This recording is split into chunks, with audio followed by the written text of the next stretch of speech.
trigger warning, kung takot kayo sa tahi, huwag niyong papanoorin to. So may nag-comment, bago ko sagutin yan, gusto ko lang sabihin na Happy New Year everyone! Tapos na yung 2024. So, answering the question, ano po yung nasa labi niyo? Tinahi po yung labi ko. Ang ginawa pong surgery sa akin is lip reduction surgery. So, pang 5 araw na to guys. And as you can see, hindi ko na ilalapit kasi baka matakot talaga kayo. Bakit ako nagpa-lip reduction surgery? First of all, siguro lahat naman tayo may insecurity. And kung di nyo napapansin, malaki talaga naturally yung labi ko. Mas malaki yung sa taas compare sa baba. So, hindi siya proportion. Actually, dapat hindi ko na siya itutuloy. Pero may isang bagay kung bakit ko siya tinuloy. And yung number 2 reason ko is palagi ko siyang nakakagat whenever na kumakain ako. So, dahil nga malaki yung labi ko, marami laman sa loob.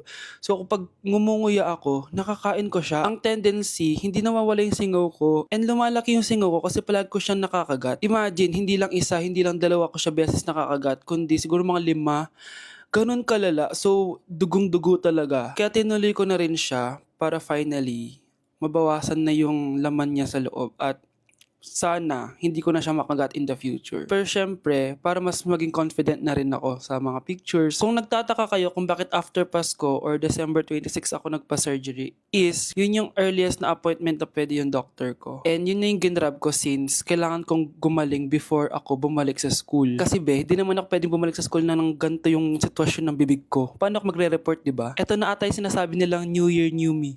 So yun lang naman guys. Again, Happy New Year. Wishing you all the best in 2025. Babalik na ako sa content ko. Promise, pag gumaling na talaga to. Bye-bye. Anak, Oh, Nay, gising ka pa? may ibibigay lang ako sa'yo. O eto, good luck to ha. Dreamcatcher to, Nay ah. Oo anak, ang sabi nila, magsabi ka lang ng wish mo dyan, matutupad. Malay mo naman, di ba? Thank you, Nay. Dreamcatcher. Matry nga to. Sana maging top 1 ako sa klase namin. Anak! Congrats! Bakit po, Nay? Ikaw daw ang top 1 sa klase niyo! Totoo ba, Nay? Totoo nga to.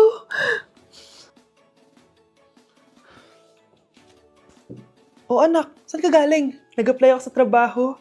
Ayoko naman maging pabigat sa inyo habang buhay. Sana makabawi na ako sa inyo. Ba't di mo nalang i-wish yan sa Dreamcatcher? Malay mo naman, di ba? Oo nga no, Nay. Nay! Tanggap na ako sa trabaho! Laki pa ng sahod ko! O, di ba? Sabi ko naman sa'yo, anak eh. Deserve mo yan. Nay, sa wakas, makakabawi na rin ako sa inyo. Bes, alam mo, ang yaman mo na. Bakit di ka pa mag-asawa? Ay naku, Bes. Kung may magkakagusto man sa akin, ang gusto ko, mabait at responsable. Parang si Joshua. Naku, Bes. Si Joshua pa. Puro trabaho yan. Hi Scarlett, pwede ba tayong mag-lunch together mamaya? Sure, sige. Saan ba? Ayun. Oh, yan ay simula na love story nyo, ha? Ay, mahal. Grabe. Natupad na natin yung mga pangarap natin. May anak tayo, may malaki tayong bahay, may maayos tayong trabaho. Ay, sa wakas, proud ako sa ating dalawa, mahal.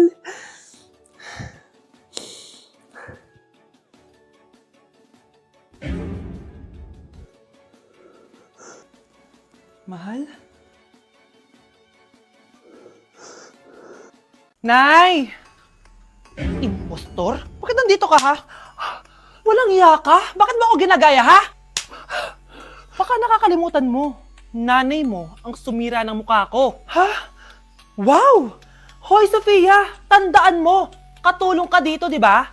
Huwag kang paupa-upo lang dyan. Ma'am, kakatapos ko lang po maglinis. Nagpapahinga lang po ako. Talaga sumasagot ka pa sa amo mo, ha? Nay! Ang dumi pa dito, oh! Hindi niya ginagawa ng maayos yung trabaho niya. Walang iya ka? Madumi pa pala dito? At nakuha mo pang magpahinga dyan. Paano nangyari yun?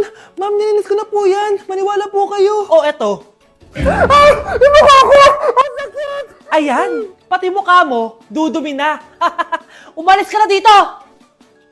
Tatanggalin na natin ha. Buti na lang talaga mabilis kang gumaling. O ayan, kuhang-kuha yung mukha ng pinapagaya mo. Dok, kamukha ko nga siya. Pinag-ipunan ko talaga to. Nagtataka lang ako. Yung ibang tao, mga artista yung pinapagaya ang mukha. Yung sa'yo parang normal na tao lang yung pinagaya mo. Dok, may kailangan lang akong gawin. Kung ano man yan, mag-ingat ka ha. Ano? Ikaw si Sofia? Napakawalang ya mo din eh, no? Niloko mo pa kami! Mas walang ya kayo, mga hayop! Nay, baka gusto niyo ulit mabuhusan ng asido sa mukha? Asido? Gusto mo ng round 2? O eto, round 2! Ah! Sige, ibuhos mo! Naka-live ako, oh. Ipakita nyo kung sino talaga kayo! Ano?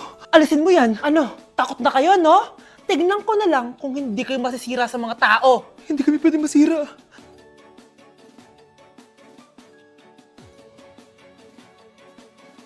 Anak, kunin mo ang cellphone ko sa kwarto. May tumatawag ata. Ah, sige po, Nay. Sabi cellphone ni nanay. Anak, bilisan mo naman. Ay, salamat naman. Nakatae din. Scarlett, ba't nandyan ka? Eh, di ba pinukuha ko sa cellphone ko? Pinagsasabi mo, Nay. Kanina pa ako dito sa loob. Nay, eto na po cellphone niyo. Sino yan, Nay? Bakit kamukha ko? Teka lang. Bakit dalawa kayong Scarlett? Nananaginip pa ako? Ah, Nay, ako yung totoong Scarlett. Ha? Sinungaling! Ako to, Nay. Ang totoong Scarlett. Sandali nga! Hindi na ako tutuwa sa inyong dalawa, ha?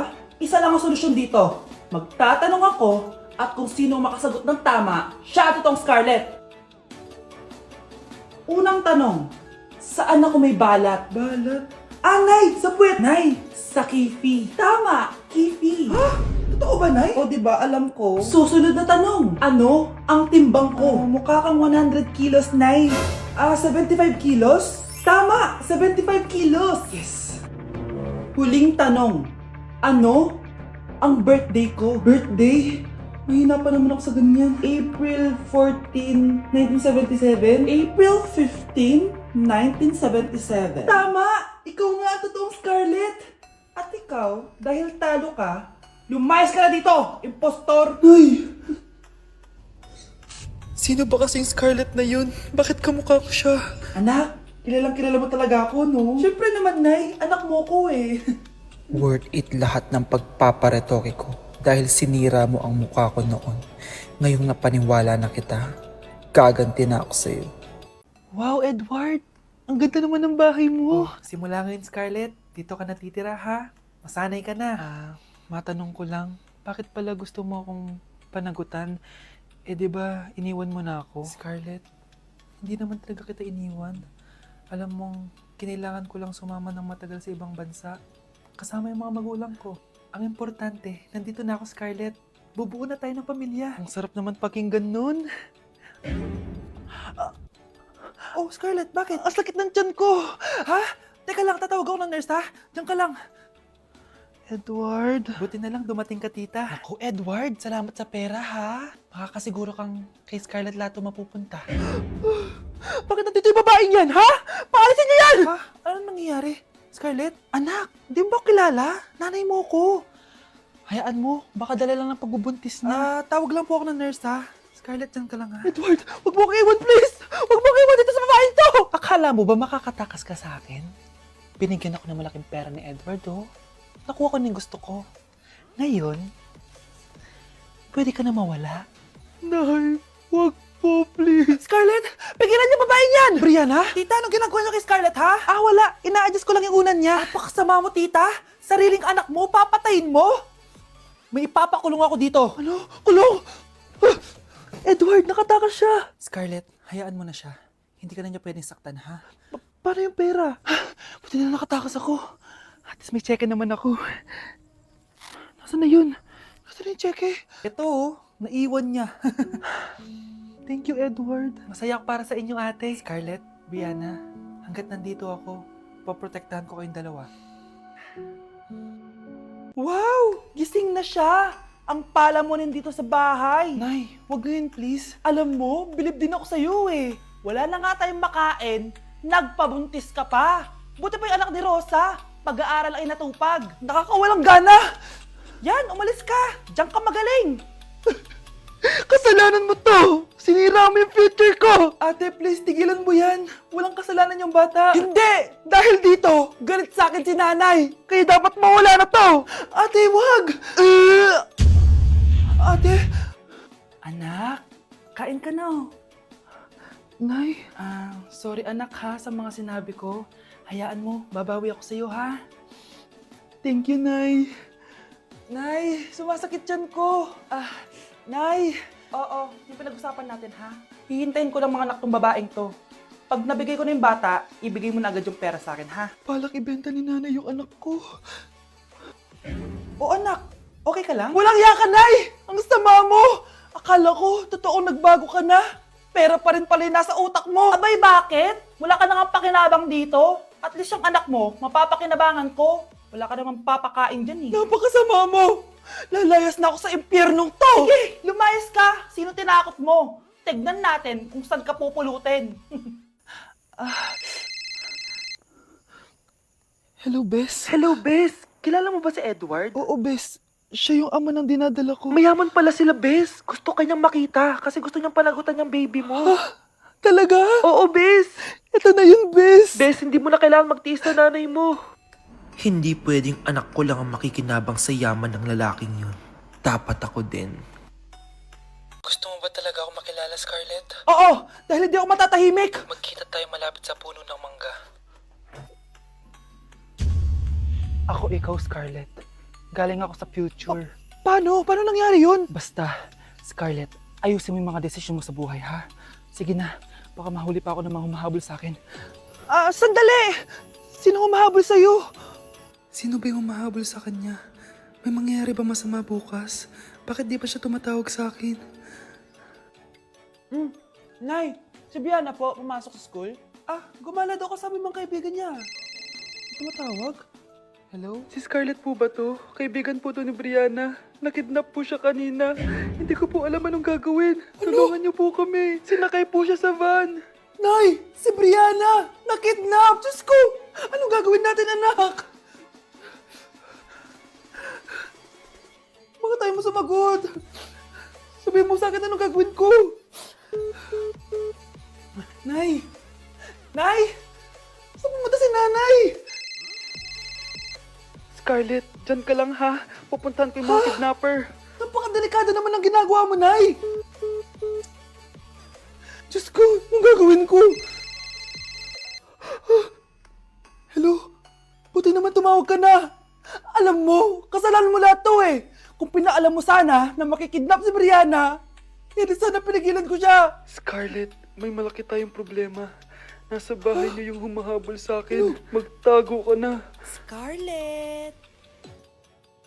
Nay, Oo, Scarlett. Galing ako sa future. ikaw ba yung humahabol sa isang Scarlett? Hindi ko na siya kailangan. Ikaw ang solusyon. Solusyon saan? Dahil sa paulit-ulit na pagbabalik niyo sa nakaraan, lalong lumalala ang sitwasyon namin. Hindi ko maintindihan. Kailangan mo na mamatay! Matagal na dapat kaming patayin ni Brianna. Pilit mong binabalikan na nakaraan. Kaya ikaw ang papatayin ko. Nay! Panaginip ng pala lahat yun. Oo anak, okay ka lang? Si ate kasi panay puyat kaya ganyan siya. Nay, Brianna, buhay kayo? Oo ate, buhay kami. Anak, sumama ka na sa amin. Sumama ka sa akin.